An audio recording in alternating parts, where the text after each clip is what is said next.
Alors, bienvenue aux entretiens du Phénix, du Salon Bonjour. On va parler de la Maison des Tresses et Lacets, et en particulier de l'exposition temporaire annuelle. Et celle-ci, elle est visible jusqu'au 27 octobre, donc on est encore dans l'actualité. On va quand même vous demander de nous présenter le musée. C'est un musée des arts et traditions populaires, on peut dire que c'est ainsi qu'on peut le classer, qui se situe sur la commune de la Terrasse-sur-Dorlay, près de la rivière du même nom. Quelques mots là sur l'histoire et puis ce qu'on peut y trouver en dehors des expositions temporaires. Bonjour à tous. D'abord, merci de m'avoir invité pour présenter la Maison des Tresses et Lacets. Donc, c'est en effet un lieu qui est relié à l'activité industrielle de notre région, puisque c'est un lieu qui présente une activité textile qui est reliée à la fabrication de tresses et de lacets. Alors, les machines qui sont utilisées n'ont rien à voir avec les métiers jacquards. Ce sont des métiers à tresser qui sont extrêmement particuliers. Alors, la Maison des Tresses et Lacets est installée dans une ancienne usine textile qui d'abord en 1833 avait été un moulinage et ensuite l'activité a été consacrée à la fabrication de tresses et de lacets. Donc c'est un musée associatif qui gère le lieu. J'allais poser la question, oui. Voilà. Et c'est ouvert au public et on a entre 5 et 6 000 entrées par an. Alors, bien sûr, je dirais, et c'est à mon avis, c'est extrêmement important, c'est un lieu vivant parce que, d'abord, il faut rajouter, parce que c'est extrêmement important, les usines dans notre région, au XIXe siècle, étaient activées par l'énergie hydraulique.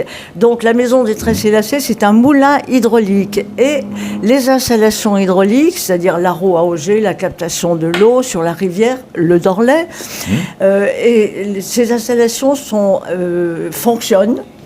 Et la roue à auger tourne à la grande surprise des visiteurs. Et dernière chose, et c'est pas la moindre, nous avons un atelier avec 40 métiers à tresser bois qui ont tous été construits à Saint-Chamond et qui ont plus de 100 ans. Voilà. Compte tenu de ce que vous venez de nous dire, est-ce que par exemple vous recevez des groupes d'enfants en milieu scolaire, parce que ça peut être très intéressant effectivement pour présenter une industrie traditionnelle ligérienne? Alors, c'est en effet extrêmement important de transmettre ce savoir-faire. D'abord, l'histoire humaine, l'histoire sociale, l'histoire industrielle de notre région, qui a été extrêmement importante au 19e et au 20e aussi, et qui l'est encore à plusieurs titres. Alors, c'est vrai qu'on aime recevoir les enfants et leur expliquer comment fonctionnait ce savoir-faire et dans quel cadre humain et social ça se passait. Et puis, bien sûr, au-delà des enfants, il y a ce qu'on appelle le tout public. Bien sûr. Et le fait de recevoir des enfants peut amener aussi les parents à venir visiter après en famille quelques jours après. Hein. Oui, absolument. Et j'ajouterais que, étonnamment, les enfants primaires, collège, lycée, on pourrait penser que finalement cette histoire industrielle un peu ancienne les ennuie, mais pas du tout, précisément parce que c'est un lieu vivant et qu'il y a du bruit, il y a des odeurs particulières et ils sont séduits. Alors, on va parler des expositions temporaires. Il y a donc une exposition annuelle, c'est ça?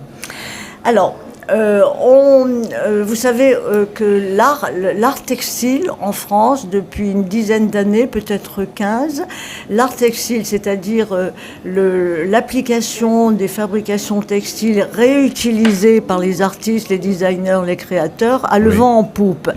Et nous avons la chance d'avoir une grande salle d'exposition et chaque année, donc, nous proposons 2 expositions temporaires. Autour du fil. Très bien. Alors, celle-ci dont on va parler et qui est visible jusqu'au 27 octobre s'appelle au pluriel Sortie de scène. Et en fait, c'est sur le costume de scène, sur les costumes de théâtre, essentiellement. Voilà. Alors, nous avons la chance, pour classer un petit peu le travail que nous faisons, depuis 8 ans, nous en sommes à plus de 400 artistes, designers exposés. Donc, nous avons la chance d'avoir carnet d'adresses maintenant. Voilà, exactement, un carnet d'adresses, un réseau. Et c'est extrêmement important parce qu'on est un petit lieu et effectivement, on est dynamique. En tout cas, on essaye de l'être. Le lieu est sympathique et peut plaire à un Parisien, un Lyonnais, un Bordelais. Même étranger. Même étranger. Même étranger. On a reçu une brodeuse roumaine qui faisait des broderies magnifiques. Donc là, cette année, nous avons eu la chance d'être en lien, en relation avec une personne qui s'appelle Laurence Chapelier. Laurence Chapelier. Vous allez nous la présenter et en quoi elle vous a aidé à présenter ce sujet original des costumes de scène. Vous avez raison de dire original parce que les spectateurs, les visiteurs sont extrêmement surpris. Alors Laurence, c'est une personne qui habite Paris, qui est à la retraite maintenant, mais qui a passé son activité professionnelle à former des générations d'étudiants à concevoir des costumes de théâtre. Alors, elle a été professeure à l'École nationale supérieure des arts appliqués à Paris, et sa notoriété a fait qu'elle a été contactée par des metteurs en scène de théâtre. Et donc, avec les metteurs en scène, elle a conçu les costumes et ses élèves, parce qu'elle était encore en activité professionnelle, elle a conçu des costumes de théâtre. Donc, tous les costumes, on en a une trentaine dans la salle, que nous présentons, ont tous été portés. Et c'est ça qui est intéressant. Ils ont tous une grande variété, ça va du classique, par exemple, je pense à Molière, à des costumes très contemporains, voire innovateurs. Alors, le monde de la création de Laurence est très, très, très, très, très large. Parce que, par exemple, il y a les costumes qui ont été portés dans la pièce Georges Dandin de Molière. Donc, d'abord, ce qu'il faut signaler, c'est qu'elle utilise, et elle a utilisé pour faire ses costumes, que des tissus de seconde main.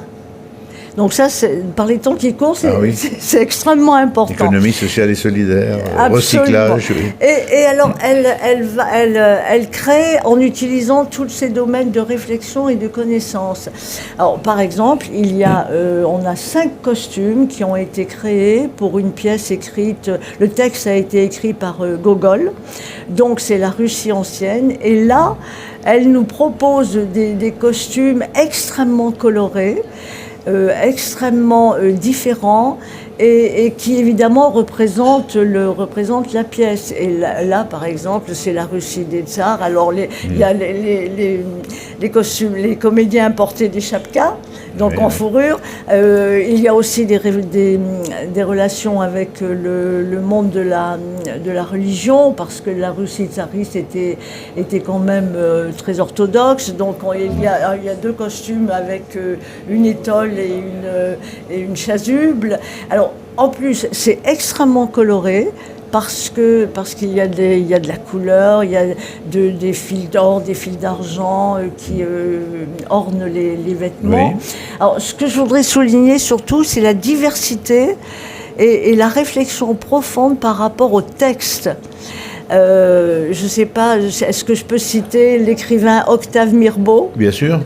Alors, Octave Mirbeau, c'est un écrivain du 19e siècle qui a été censuré, qui était progressiste. Et alors là, on a 2 costumes très différents. Un qui représente le monde du travail avec un tablier et une veste un peu usagée, et l'autre qui représente les costumes qui étaient portés par les épouses des riches industriels de la société industrielle du 19e siècle. Donc on voyage dans le temps, dans l'espace avec ces solutions. Absolument, on voyage dans le temps, dans l'espace, dans l'histoire humaine, dans l'histoire sociale. Alors j'ai vu sur le document de présentation, il y a aussi des accessoires et des objets. Quel type d'accessoires et d'objets sont aussi présentés dans le cadre de cette exposition? Alors, il y a par exemple... Et puis des photographies aussi, je crois. Oui. Dans la pièce de Molière, les comédiens portaient des besaces. Donc, alors, ce qui nous a intéressés, parce que moi, je suis allée voir Laurence à Paris avant de lui dire, OK, on te prend à la maison de 13. Et alors j'ai cru que c'était des Vous avez chapeaux. enquêté. Pas du tout, c'était des besaces. Et ce qui m'a profondément attiré, c'est qu'il y a beaucoup de costumes où il y a de la passementerie, c'est-à-dire du tressage. Et avec vraiment une qualité de fabrication exceptionnelle. Alors, parmi les objets, donc il y a ça. Il y a aussi un tablier, par exemple, un tablier d'ouvrier dans la pièce d'Octave Mirbeau. Et ça, c'est intéressant. Alors, l'impression que l'on a, moi j'observe les visiteurs on va conclure, parce qu'on arrive presque au terme de l'émission. D'accord. Non, simplement l'impression que l'on a quand les visiteurs arrivent, je pense, c'est la diversité. Oui. Alors, pour ceux qui veulent en savoir plus, vous êtes passionnés et passionnantes, il y a un site internet, Maison des Tresses et Lacets en un seul mot.fr. Et là, il y aura des photographies qui illustreront ce que phonétiquement vous nous avez bien présenté. Merci beaucoup, Lucie Chazalon, d'être venu nous parler de la Maison des Tresses et Lacets à la terrasse sur Dorlay et de son exposition temporaire. Merci à vous.